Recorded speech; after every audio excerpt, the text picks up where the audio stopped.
sometimes the safest place in the world can become the most terrifying because of a single wrong assumption. The sun was beginning to settle over a quiet neighborhood in Charlotte, North Carolina, painting rows of brick homes with the warm colors of early evening as children rode bicycles along the sidewalks and neighbors finished watering their lawns. It was the kind of peaceful suburban street where people waved from front porches and recognized familiar faces without saying a word. Marcus Johnson had walked those same sidewalks for nearly 12 years. At 45 years old, he had spent more than 2 decades teaching American history at a local high school, encouraging students to question facts before accepting conclusions and reminding every classroom that character was measured by choices, not appearances. That afternoon had been no different from countless others. He had stayed late after school helping 2 seniors prepare scholarship essays before stopping at a neighborhood grocery store to pick up fresh vegetables, bread, and a gallon of milk on his way home. His leather satchel, still filled with graded papers waiting for tomorrow's classes, rested against his shoulder as he climbed the 3 wooden steps leading to his front porch. He balanced a small paper grocery bag against his hip while searching calmly for his house keys. The evening breeze carried the scent of freshly cut grass through the neighborhood. Across the street, an elderly couple sat together on a porch swing. A young family laughed as they unloaded soccer equipment from the back of an SUV. Everything felt wonderfully ordinary. Then the silence shattered beneath the sound of tires stopping abruptly along the curb. Marcus looked over his shoulder just as a marked police cruiser came to a sudden stop in front of his home. Before he could understand why the vehicle had arrived, Officer Daniel Carter stepped out with urgent commands that echoed across the quiet street. His posture was tense, his attention fixed entirely on Marcus. He instructed Marcus not to move and to keep his hands where they could be seen while maintaining his service weapon pointed in Marcus's direction from a distance. Marcus immediately froze. The grocery bag slipped gently onto the porch without spilling its contents. His house keys remained between his fingers, clearly visible. His voice stayed remarkably steady. "Officer, this is my home," he said carefully. "I am standing on my own porch." Daniel did not lower his guard. He repeated his instructions, telling Marcus to remain exactly where he was until the situation could be verified. Curtains slowly moved inside nearby homes. Front doors opened just enough for curious neighbors to look outside. A teenager walking his dog stopped halfway down the sidewalk. A delivery driver paused beside his truck. Within moments, several residents quietly raised their phones, uncertain what they were witnessing but sensing that something about the scene did not seem right. Marcus took one slow breath after another, remembering the same lesson he often shared with anxious students before important exams. Stay calm. Think clearly. Let the facts speak before emotions do. He carefully spread his fingers so they remained completely visible and resisted every instinct to argue. He knew that one careless movement could be misunderstood. Daniel continued watching him with unwavering focus, unaware that the address he had been dispatched to belonged to the very man standing on the porch. As evening settled across the neighborhood, every pair of eyes remained fixed on the house where one ordinary teacher had suddenly become the center of an extraordinary misunderstanding, and no one yet realized that the next police cruiser arriving on that quiet street would change the entire course of the story. Marcus remained exactly where he was, his hands open and visible, while the quiet street seemed to hold its breath. He could hear the distant laughter of children at the end of the block slowly fade as more neighbors noticed the police cruiser parked in front of his house. The grocery bag rested near his feet, and a loaf of bread peeked out from the top beside a bundle of fresh carrots and a carton of milk. Everything about the scene spoke of an ordinary man returning home after an ordinary day, yet the atmosphere had changed completely. Officer Daniel Carter continued issuing calm but firm instructions, asking Marcus to identify himself and explain why he was standing on the property. Marcus answered every question without hesitation. He gave his full name, explained that he had lived in the house for more than a decade, and said that he had just returned from teaching history classes at Jefferson High School. His voice never rose. He understood that remaining composed was the best decision he could make. Daniel listened but did not appear convinced. He informed Marcus that dispatch had received a report about a suspicious individual near the residence, and he said that he needed to verify everything before allowing anyone to move. Marcus nodded slowly. "I understand that you have a job to do," he replied evenly. "I only ask that you check the facts." Those words hung in the evening air. Across the street, Mrs. Evelyn Harper, who had lived in the neighborhood even longer than Marcus, stepped onto her porch with concern written across her face. She looked from Marcus to the officer, and seemed puzzled by what she was seeing. A delivery driver quietly placed a package on a nearby doorstep but remained standing beside his van, watching from a respectful distance. Two teenagers walking home from basketball practice stopped at the corner, whispering to each other, as one of them discreetly began recording with his phone. None of them interrupted. They simply watched events unfold. Daniel requested identification. Marcus explained that his wallet was inside his back pocket, and asked for permission before reaching for it. After receiving clear instructions, he moved carefully and slowly, removing his driver's license with deliberate motions.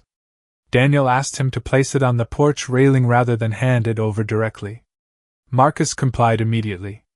The address printed on the license matched the house behind him, but Daniel remained cautious, explaining that identification alone was not enough to answer every question. Marcus did not argue. Instead, he glanced briefly toward the front door that he had unlocked only moments before everything changed. His lesson plans, still inside his satchel, suddenly felt insignificant compared to the strange reality unfolding in front of his neighbors.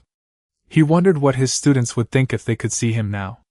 They often discussed fairness, responsibility, and the importance of judging people by evidence instead of assumptions. Now those same principles were being tested in real life. A gentle breeze carried the sound of another vehicle approaching from several streets away. The flashing lights reflected faintly across nearby windows before the second patrol car even turned onto the block. Several neighbors exchanged uncertain looks, sensing that whatever happened next might determine whether this evening became just another misunderstanding or something the entire community would remember for years. The second patrol car rolled smoothly to the curb, and the flashing lights reflected across the windows of the quiet neighborhood like silent questions waiting for answers. Officer Emily Ross stepped out with measured confidence, taking only a few seconds to absorb everything around her before saying a single word. She noticed Marcus Johnson standing motionless on his own porch with his hands still visible exactly as instructed. She noticed the grocery bag resting beside his shoes, the satchel filled with school papers hanging from one shoulder, and the driver's license lying neatly on the porch railing where Officer Daniel Carter had directed him to place it. She also noticed the expressions on the faces of the neighbors. They were not showing fear. They were showing confusion. Emily walked toward Daniel while keeping her voice calm and professional. "What do we have?" she asked. Daniel briefly explained that dispatch had received a report of a suspicious person outside the residence, and that he was still verifying whether Marcus actually belonged at the property. Emily nodded without offering an opinion. Instead, she began observing details that had not yet been discussed. She looked at the house numbers mounted beside the front door. She looked at the address printed on the driver's license. The numbers matched perfectly. She glanced toward the unlocked front door where a pair of men's shoes rested on a hallway rug just inside the entrance. Family photographs were visible on the wall beyond the doorway, though she remained outside the property line. None of those details proved every fact, but together they painted a picture that deserved careful consideration rather than quick conclusions. Emily turned toward Marcus. "Sir, thank you for remaining cooperative," she said evenly. "Can you tell me how long you have lived here?" Marcus answered without hesitation. "Almost 12 years. And you teach at Jefferson High School?" Emily continued. "Yes, ma'am. American history." Before she could ask another question, a familiar voice called out from across the street. Mrs. Evelyn Harper slowly walked to the edge of her front yard, keeping a respectful distance. "Officer," she said politely, "Marcus has been my neighbor ever since my husband was still alive. He lives there. We exchange Christmas cards every year." Emily thanked her but did not immediately treat the statement as final proof.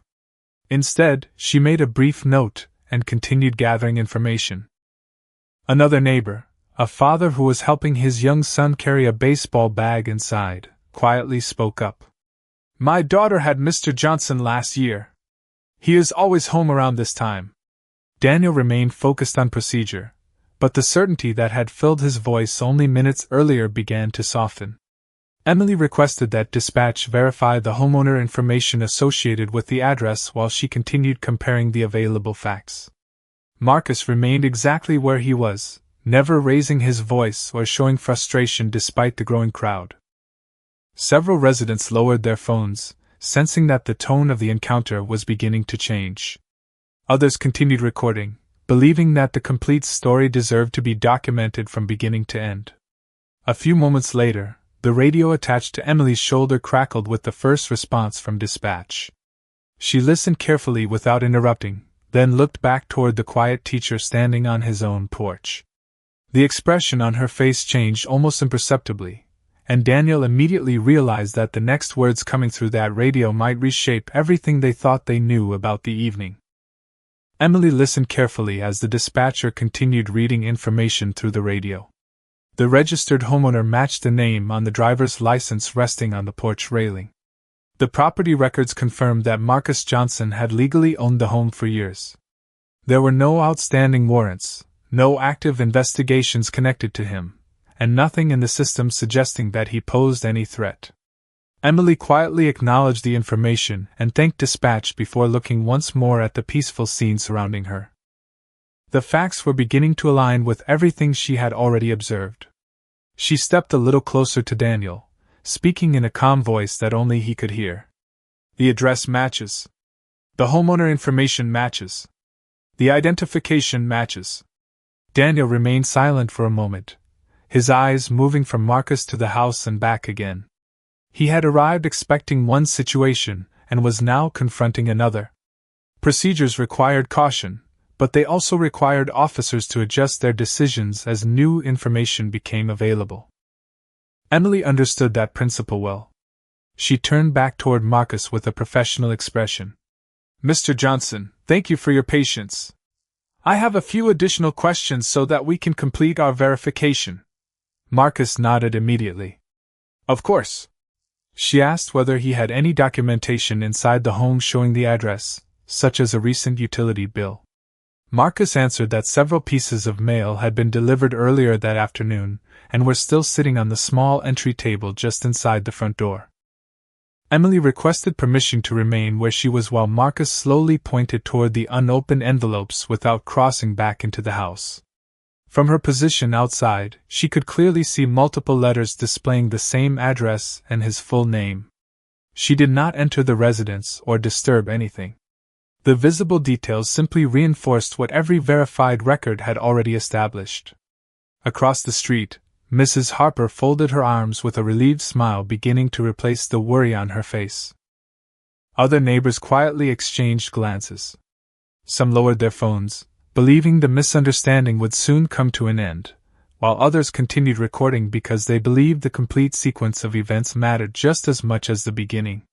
Daniel finally looked toward Marcus and noticed something he had overlooked during those first tense moments. The leather satchel lying against Marcus's shoulder was partially unzipped, revealing neatly stacked student essays covered with handwritten comments in blue ink.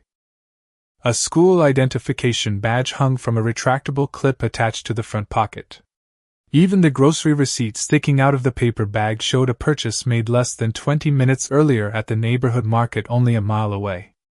None of those details alone determined a person's character, but together they reflected an ordinary routine that fit perfectly with everything Marcus had calmly explained from the beginning. Emily took one final glance around the neighborhood. The children who had stopped playing were now standing quietly beside their parents. The delivery driver had finished his route but remained parked nearby. The entire street had become an audience to a lesson about how quickly assumptions could shape reality before evidence had the opportunity to speak. Daniel slowly lowered the tension in his posture as the weight of the verified facts settled in. For the first time since arriving, he realized that the most important question was no longer whether Marcus belonged at the house.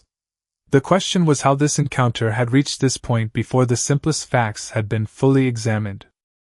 For several long seconds, nobody spoke. The evening air that had once carried the sounds of children playing now seemed filled only with quiet anticipation as every person on the street waited to see what would happen next. Officer Emily Ross carefully summarized the verified information for Daniel Carter. The homeowner records, the driver's license, and the dispatch confirmation all identified Marcus Johnson as the lawful owner of the property. The facts were no longer uncertain. They had been independently confirmed through multiple sources. Daniel slowly nodded as he absorbed the information. His attention shifted back to Marcus, who had remained patient through every question and every delay without raising his voice or showing disrespect. Emily then addressed Marcus directly. "Mr. Johnson, thank you for your cooperation. Based on the information we have verified, you may relax. We appreciate your patience while we completed the investigation." Marcus lowered his hands only after receiving clear permission. He took a slow breath and gently picked up the grocery bag that had been sitting untouched on the porch since the encounter began. The simple movement seemed almost symbolic. Ordinary life was beginning to return, but the neighborhood understood that something important had already happened. Before anyone could quietly leave, another voice broke the silence. A compact sedan turned onto the street and stopped near the curb. A young woman stepped out quickly, looked toward Marcus, and smiled with immediate recognition. "Mr. Johnson?" she called. "I almost did not believe that was you." Marcus recognized her almost instantly. "Sarah Mitchell," he replied warmly. "Class of 2018. Sarah laughed softly despite the tension that still lingered. She walked closer, stopping respectfully several feet away from the officers. "You were my history teacher," she said. "You helped me earn my college scholarship. I would not be working as a registered nurse today without your encouragement." Several neighbors exchanged surprised looks. Before the conversation could end, another familiar face appeared from across the street. A father who had been watching with his teenage son spoke up. "My son has Mr. Johnson this year. He stays after school almost every afternoon helping students prepare for college applications." The teenage boy nodded immediately. "He helped me improve my grades enough to qualify for the Honor Society." The atmosphere shifted in a way that no official report could have created. Marcus was no longer simply a name on a driver's license or a homeowner listed in county records. He became the person the community already knew. Stories quietly emerged from different corners of the street. One neighbor mentioned the food drive Marcus organized every Thanksgiving. Another remembered how he volunteered during weekend literacy programs at the public library. Mrs. Harper smiled proudly as she listened to everyone speak. "That is the neighbor we have always known," she said gently. Daniel listened without interrupting. None of these comments changed the legal facts that had already been verified, but they reminded everyone present that every unfamiliar face belonged to a larger story that strangers could not immediately see. Emily watched the reactions around her with thoughtful silence. She understood that professional decisions had to rest on evidence rather than reputation, yet she also recognized another lesson unfolding before her eyes. Assumptions had introduced doubt within seconds, while the truth had required patience, careful observation, and the willingness to listen. As the evening light faded behind the rooftops, the people gathered on that quiet street realized they had witnessed far more than a misunderstanding. They had witnessed how quickly appearances could shape first impressions and how powerful simple facts could become once someone finally took the time to uncover them. The gathering on the quiet streets slowly began to loosen, but no one hurried away. People remained where they were because they sensed that the evening had become larger than a simple police response. Officer Emily Ross thanked the neighbors for remaining respectful and reminded everyone that their cooperation had helped establish an accurate understanding of the situation. She then turned toward Marcus with genuine appreciation. "Mr. Johnson, I know this has been a difficult experience.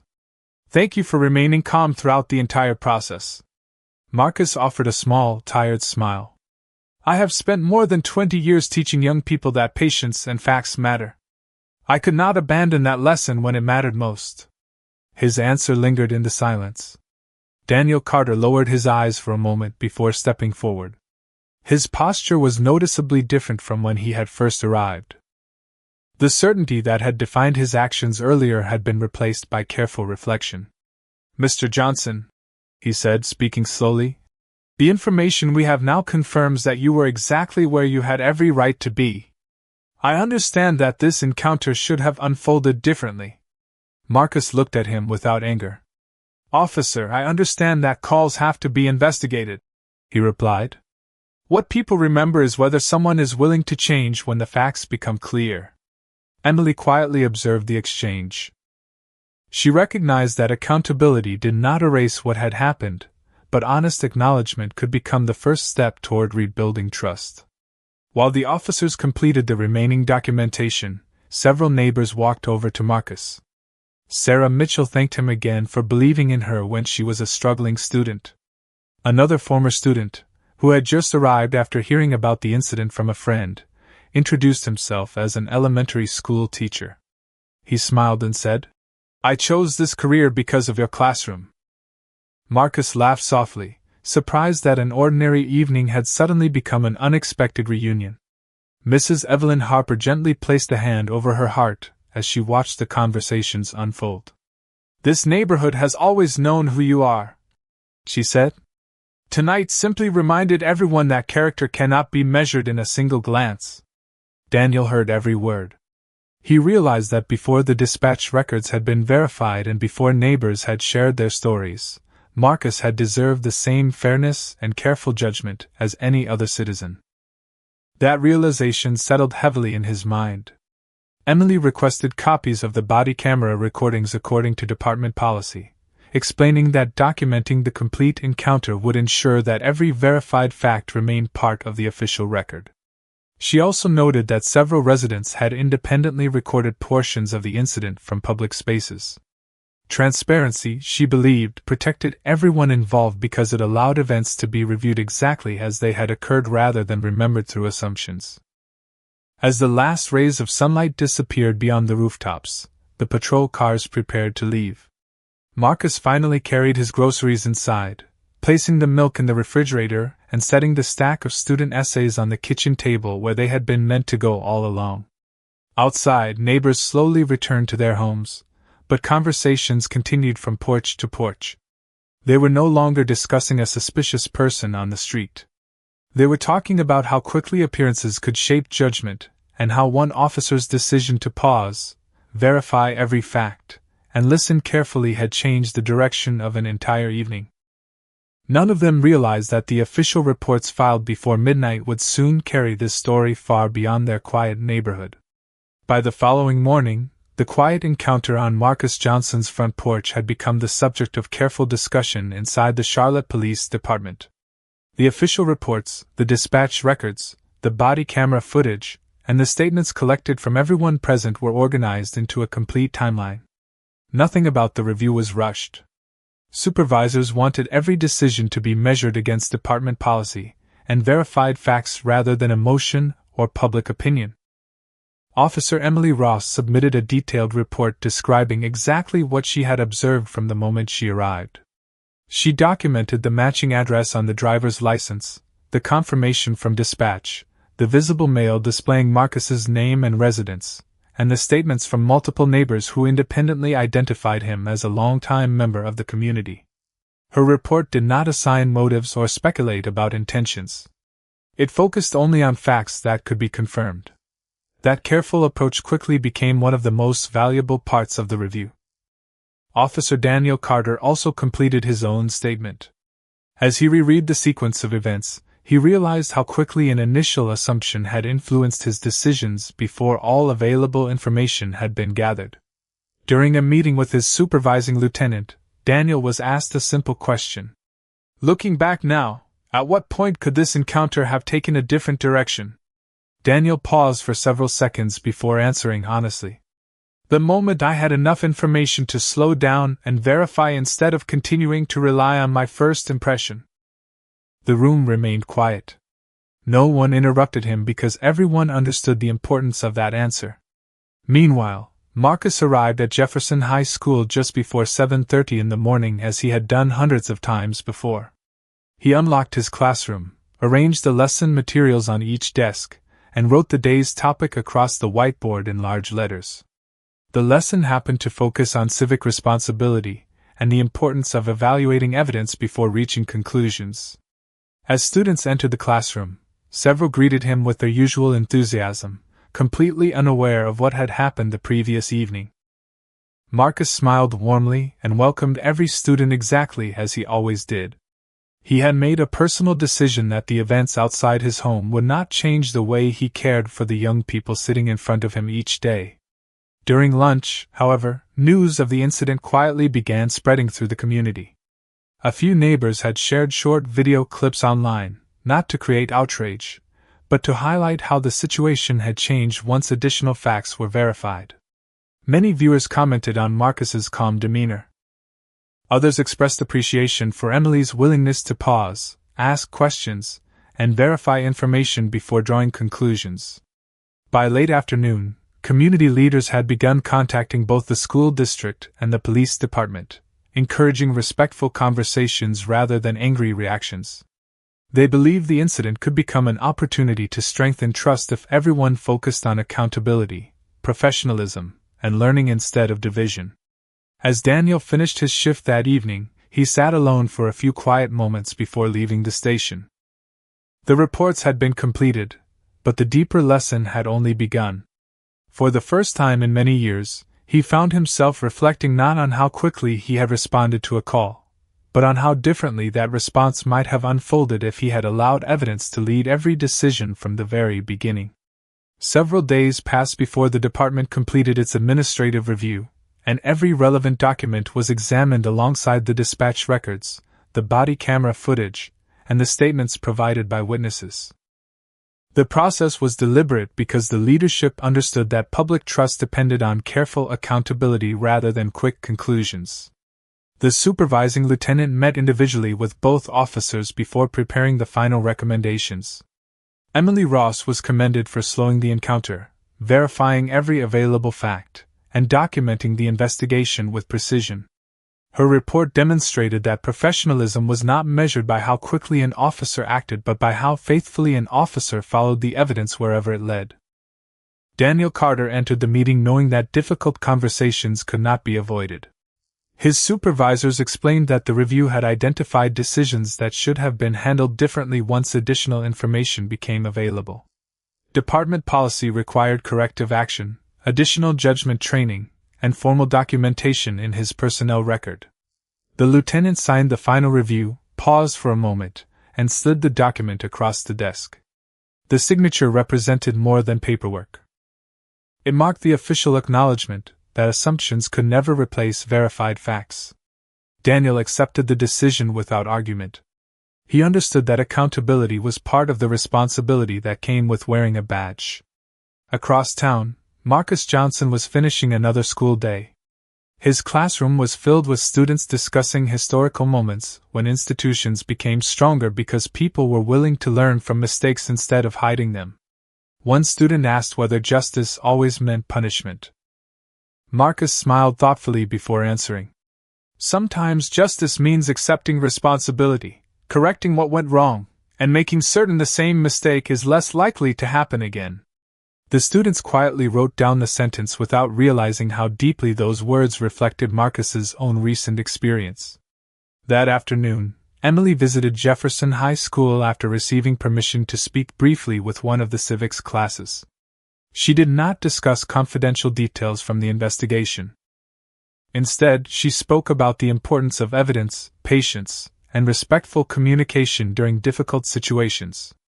Marcus stood near the back of the classroom, listening as his students asked thoughtful questions about public service. At the end of the discussion, Emily thanked Marcus for the dignity he had shown throughout the encounter. Marcus responded with the same calm sincerity that had defined him from the beginning.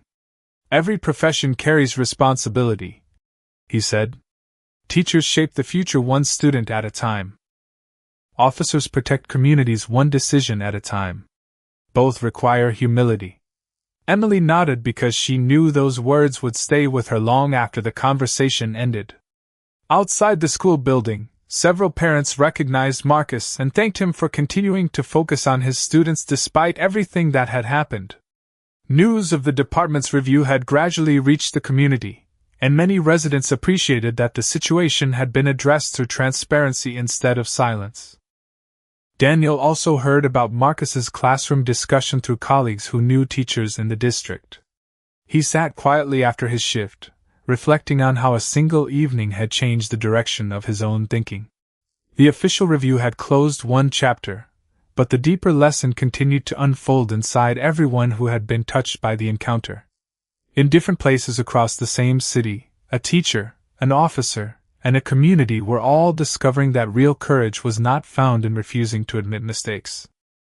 It was found in allowing truth to become the foundation for every decision that followed. Several weeks later, the neighborhood looked exactly as it always had. Children rode their bicycles along the sidewalks, neighbors watered their gardens before sunset, and delivery trucks quietly passed through the familiar streets. The front porch where everything had begun no longer carried the tension of that unforgettable evening. Instead, it had become a quiet reminder that truth had ultimately found its place. Marcus Johnson finished another school day and returned home carrying the same leather satchel filled with student papers. As he walked toward his front door, he paused for a brief moment, looking across the peaceful street with thoughtful eyes.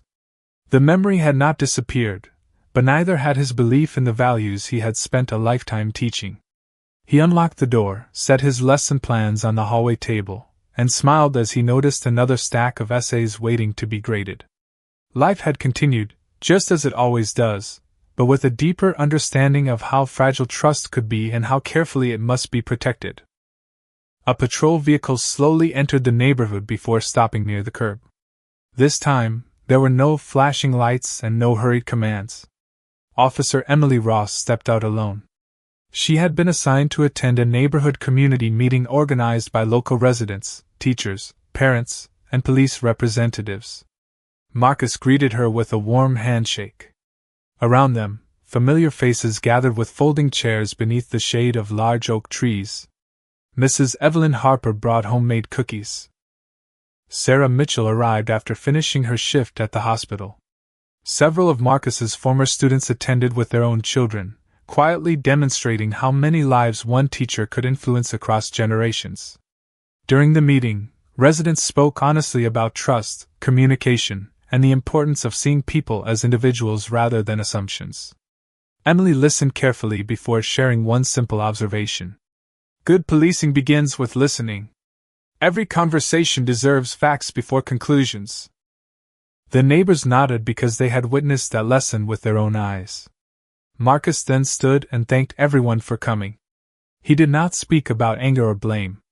Instead, he spoke about responsibility. Communities become stronger when people refuse to stop talking to one another, he said. Respect grows when every person is willing to learn, even after difficult moments. His words were met with quiet applause that carried more sincerity than celebration. At the edge of the gathering, Daniel Carter watched silently after receiving permission to attend in plain clothes. He did not seek attention, and he did not interrupt the meeting. When it ended, he approached Marcus with quiet humility. I wanted to thank you, Daniel said. Not because the experience was easy, but because you showed more patience than I deserved that evening. Marcus looked at him for a long moment before extending his hand. Learning is difficult for all of us, he replied. The important part is deciding what we do after the lesson is over. Daniel accepted the handshake with genuine gratitude, understanding that forgiveness could never erase responsibility, but responsibility honestly accepted could become the beginning of something better. As the sun settled behind the trees, neighbors slowly returned to their homes, children laughed once again along the sidewalks, and the quiet porch stood exactly where it always had. The house had never needed to prove who belonged there. Only the people did. That evening became a lasting reminder throughout the community that authority earns respect through fairness, dignity grows stronger when tested by adversity, and justice does not begin with power. Justice begins the moment someone chooses to let truth speak louder than assumption.